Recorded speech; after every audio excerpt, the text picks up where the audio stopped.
இரட்சகர் இயேசு கிறிஸ்துவின் நாமத்தில் உங்கள் அனைவருக்கும் என்னுடைய அன்பின் வாழ்த்துக்கள். லெந்து என்னும் நாட்களிலே நம்முடைய ஆவிக்குரிய வாழ்வின் துளிர் விடுதலை இந்த நாட்களிலே நாம் ஆராய்ந்து வருகிறோம். எனக்கும் கடவுளுக்கும் இடையிலே இருக்கிற உறவுகள், எனக்கும் மனிதருக்கும் இடையிலே இருக்கிற உறவுகள், அதன் தன்மைகள் எப்படிப்பட்டது என்பதை ஆய்வு செய்வதற்கான காலங்கள் தான் இந்த லெந்து காலங்கள். இதை பல கோணங்களிலே பலவிதமான வேத வாக்கியங்களிலிருந்து நாம் ஆராய்ந்து வருகிறோம். இன்றைக்கு வெளிப்படுத்தின விசேஷம் 2ஆம் அதிகாரம் 4வது 5வது வசனங்களை நம்முடைய கவனத்திற்கு நாம் எடுத்துக்கொள்வோம். ஆனாலும் நீ ஆதியில் கொண்டிருந்த அன்பை விட்டாய் என்று உன் பேரில் எனக்கு குறை உண்டு. ஆகையால் நீ இன்ன நிலைமையிலிருந்து விழுந்தாய் என்பதை நினைத்து மனம் திரும்பி ஆதியில் செய்த கிரியைகளை செய்வாயாக.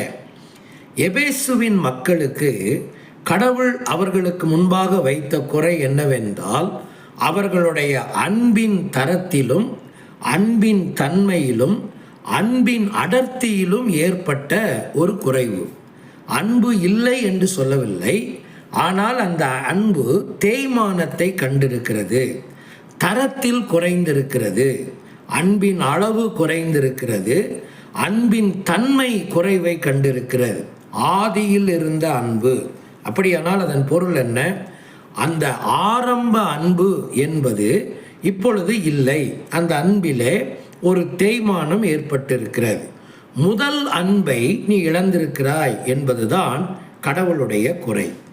அடுத்த வசனத்தை கவனியுங்கள். நீ இன்ன நிலைமையிலிருந்து விழுந்தாய் என்பதை நினைத்து மனம் திரும்பி ஆதியில் செய்த கிரியைகளை செய்வாயாக. ஆதி அன்புக்கு திரும்புவதற்கு என்ன செய்ய வேண்டும்? ஆதியில் செய்த கிரியைகளை மறுபடியும் செய்ய வேண்டும். அன்பின் நிரூபணம் என்பது வாய் பேச்சில் அல்ல, அது கிரியையில்தான். அப்படியானால் ஆதி அன்பை இழந்து போனதற்கு காரணம் என்ன? ஆதியில் செய்த கிரியைகளில் ஏற்பட்ட பிரச்சனை தான். வாய்ப்பேச்சினாலேயே ஆண்டவரை துதித்து, பாட்டினாலேயே ஆண்டவரை போற்றி புகழ்ந்து வானுயர அவரை உயர்த்திவிட்டு, வாழ்க்கை நிலைகளிலே நாம் வழுவி எங்கேயோ தூரமாய் நிற்கிறோம் என்பதை இந்த நாட்களிலே நான் உணர வேண்டும். உணர்ச்சிகளுக்கு இடம் கொடுத்து கிரியைகளை தூரம் தள்ளிவிட்ட காலங்கள் தான் நான் இன்றைக்கு வாழ்கிற காலங்கள். இறை மக்களே, இந்த நாட்களிலே உங்களுக்கும் கடவுளுக்கும் இடையில் இருக்கிற அன்பு எத்தன்மை உள்ளது, என்ன தரத்தில் இருக்கிறது என்பதை கவனியுங்கள். கடவுளுக்கு உங்களுடைய முழுமையான அன்பை, தரமான அன்பை, முதல் அன்பை நீங்கள் கொடுக்கிறீர்களா, அல்லது 2ஆம் தரமான தரம் குறைந்த அன்பை நீங்கள் கொடுக்கிறீர்களா? அப்படியானால் அந்த அன்பு உங்களுடைய கிரியைகளின் மூலமாய், இன்னும் சொல்ல போனால் வாழ்க்கையின் மூலமாய், செயல்பாடுகளின் மூலமாக அது உறுதி செய்யப்பட வேண்டும். இதுதான் உங்களுடைய அன்பின் நிரூபணத்திற்கான ஒரு சரியான வழிமுறை. ஆராய்ந்து பார்ப்போமா? இந்த லெந்து காலங்கள் அதற்கான ஒரு சீராய்வைத்தான் எனக்குள்ளே எதிர்பார்க்கிறது. ஆண்டவர் அந்த வசனத்தை எப்படி முடிக்கிறார்? இல்லாவிட்டால், அதன் அர்த்தம் என்ன? நீ இந்த நிலையை சரிப்படுத்தாவிட்டால் நான் சீக்கிரமாய் உன்னிடத்தில் வந்து நீ மனம் திரும்பாத பட்சத்தில் உன் விளக்கு தண்டை அதனிடத்தில் நின்று எடுத்து போடுவேன், நீக்கி போடுவேன். அப்படி என்றால் துரிதமான ஒரு தீர்ப்பை நீ சந்திக்க போகிறாய் என்பது அர்த்தம்.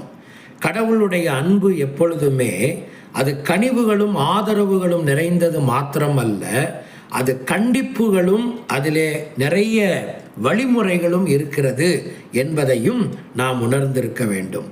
ஆராய்வோமா? ஆண்டவர் பக்கமாய் திரும்பி வருவோமா? நம்முடைய அன்பை நேர் செய்வதற்கான வழிகளை கடவுளிடத்தில் மன்றாடுவோமா? கடவுள் தாமே அப்படிப்பட்ட கிருபையினால் உங்களை நிரப்புவாராக. நேசிக்கிற நல்ல ஆண்டவரே, இந்த தியானத்தின் மூலமாக நீர் எங்களோடு கூட பேசினீர்.